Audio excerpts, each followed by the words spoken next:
नमस्कार, मैं अमरेंद्र आप सभी का अपने चैनल में स्वागत करता हूं।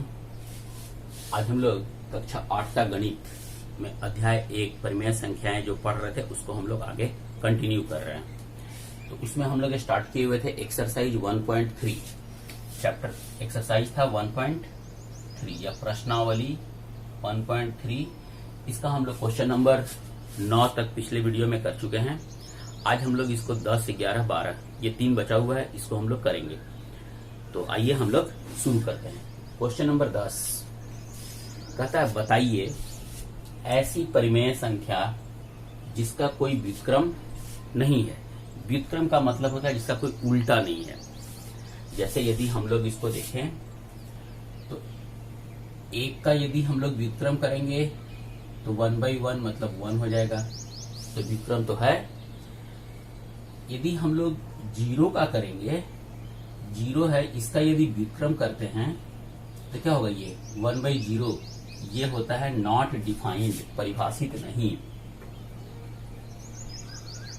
परिभाषित नहीं। ठीक है, तो ऐसी परिमेय संख्या जिसका कोई व्युत्क्रम नहीं है तो वो है 0। 0 इसका आंसर हो जाएगा। क्लियर है? क्यों व्युत्क्रम नहीं है?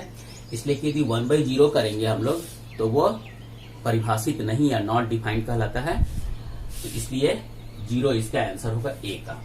तो A का आंसर 0। अब हम लोग देखते हैं B को। B कहता है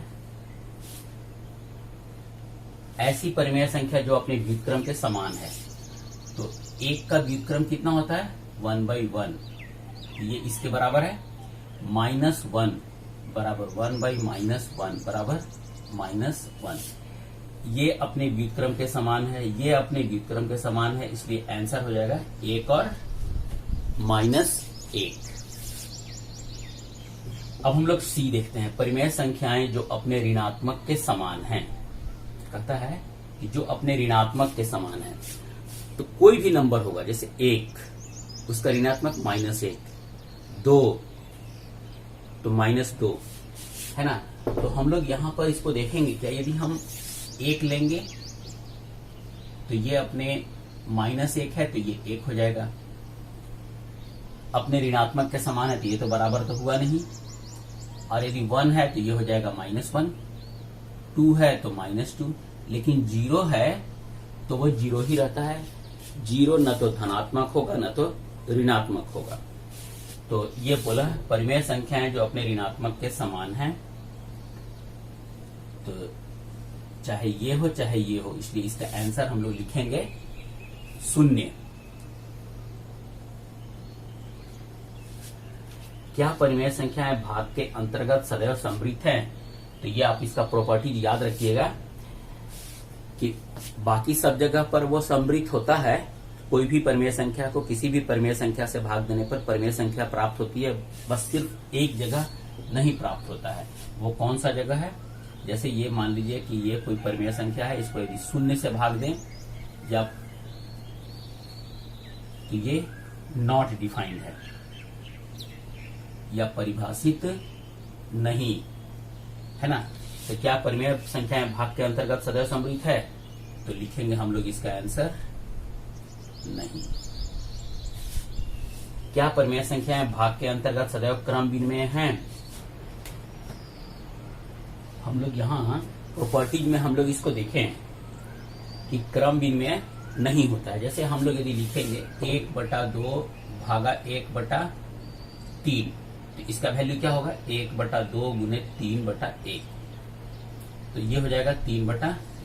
लेकिन इसका क्रम को उलट देते हैं, 1/3 भागा 1/2 बराबर क्या होगा 1/3 गुने 2/1 मतलब 2/3। तो ये बराबर तो है नहीं, इसलिए इसका आंसर होगा नहीं। अब नेक्स्ट, क्या परिमेय संख्याएं भाग के अंतर्गत साहचर्य हैं?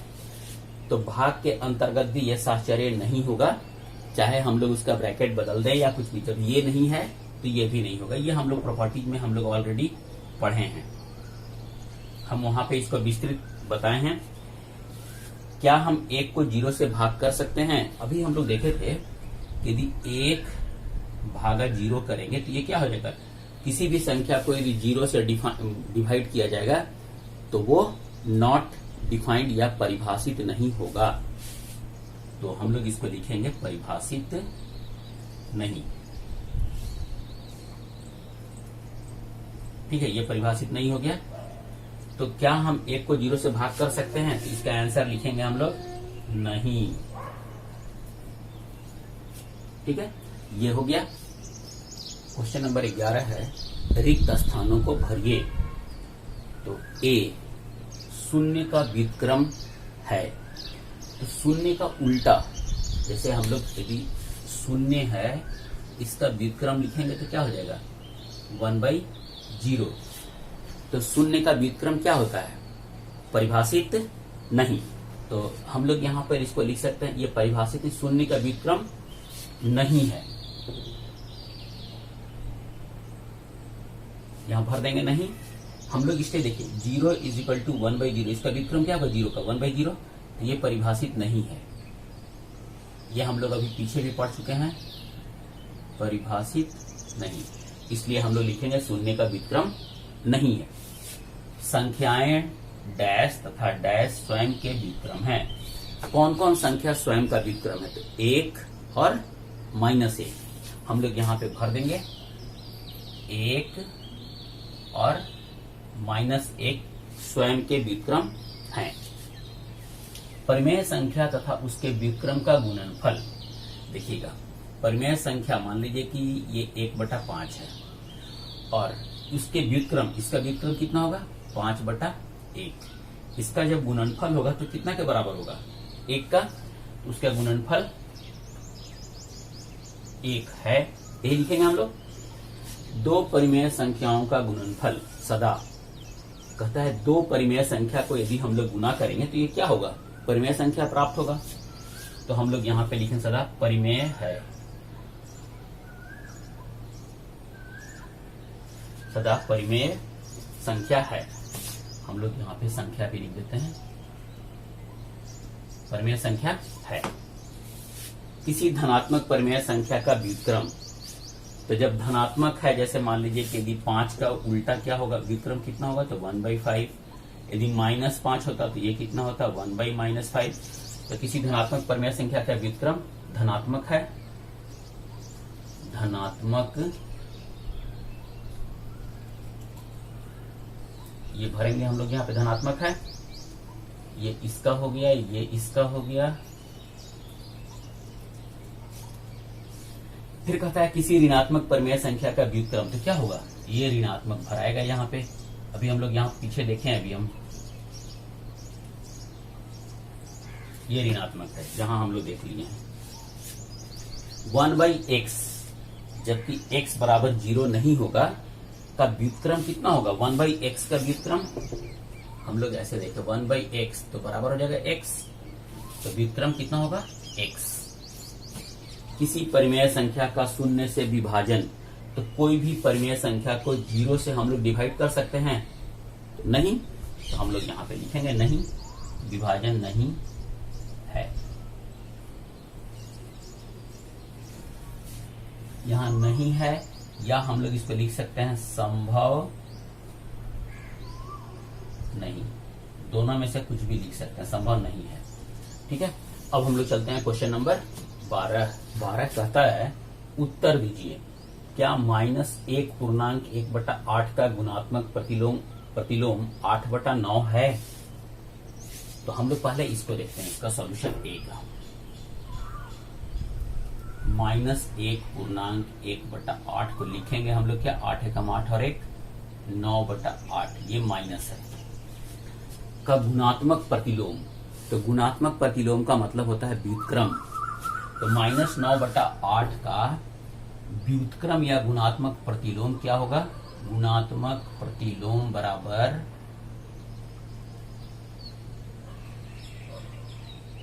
ये उलट देंगे हम लोग 8/-9 होगा। तो गुणात्मक प्रतिलोम 8/9 है नहीं, इसलिए हम लोग लिखेंगे 8/9 गुणात्मक प्रतिलोम नहीं है।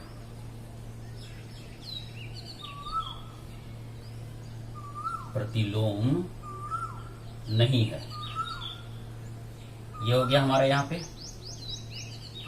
पूछा था क्यों अथवा क्यों नहीं, ये हम इसका जवाब दे दिए कि -9/8 का गुणात्मक प्रतिलोम 8/-9 होगा, न कि 8/9 होगा।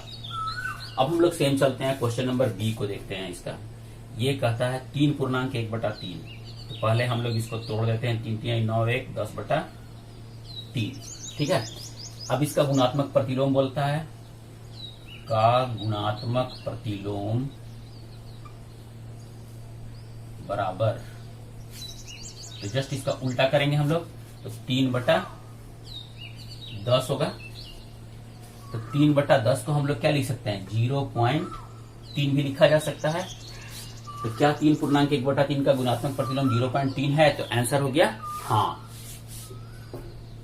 तो लिखेंगे हम लोग 0.3 गुणात्मक प्रतिलोम है, प्रतिलोम है।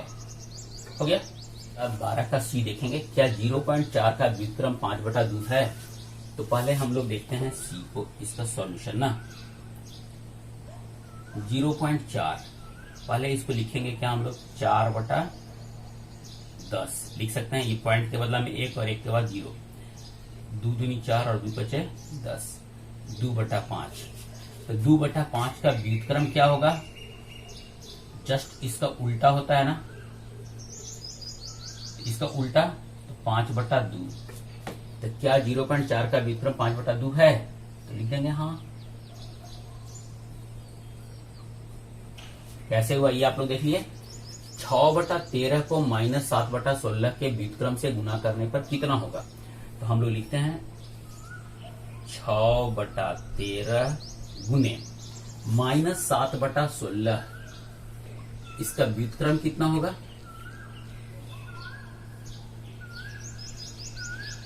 16/-7, यही होगा ना। तो हम लोग इसको गुना करते हैं, गुने 16/-7 से, इसका व्युत्क्रम हो गया 16/-7, यही लिखे हैं यहाँ पे। अब इसको हम लोग गुना कर देते हैं, तो 16×6 = 96 और 13×7 = 91 हो गया। कमा के व्युत्क्रम से गुना करने पर कितना होगा, तो ये आंसर हो गया। अब कहता है 5/7 + 2/7 गुने 5 का मान ज्ञात करना है हम लोग को। तो हम लोग इसको करते हैं,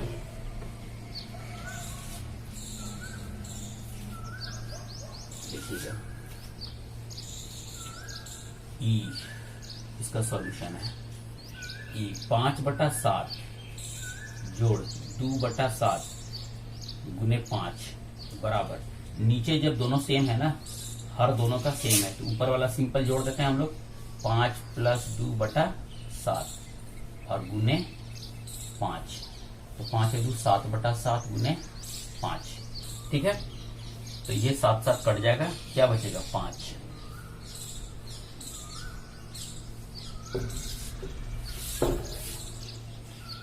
ये हो गया 5 आंसर। अब कहता है F 0/2 का व्युत्क्रम कितना होगा, तो 2/0, इसको हम लोग क्या लिखते हैं, अपरिभाषित।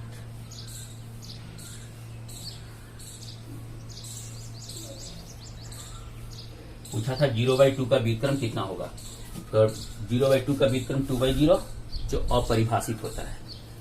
तो यहाँ हम लोग का ये सारा क्वेश्चन जो था एक्सरसाइज 1.3 का, ये सब हम लोग बना दिए। आप ऐसा कीजिएगा कि एक बार पहले इस वीडियो को देख लीजिएगा, फिर आप अपने से वीडियो को बंद करने के बाद तब क्वेश्चन को सॉल्व कीजिएगा, तो वो ज्यादा अच्छा होगा आपके लिए। तो यदि आपको मेरा ये वीडियो अच्छा लगा हो तो प्लीज लाइक और शेयर जरूर कीजिएगा, और यदि आप मेरे चैनल पर नए हैं तो प्लीज मेरे चैनल को सब्सक्राइब जरूर कीजिएगा। पूरा वीडियो देखने के लिए बहुत बहुत धन्यवाद।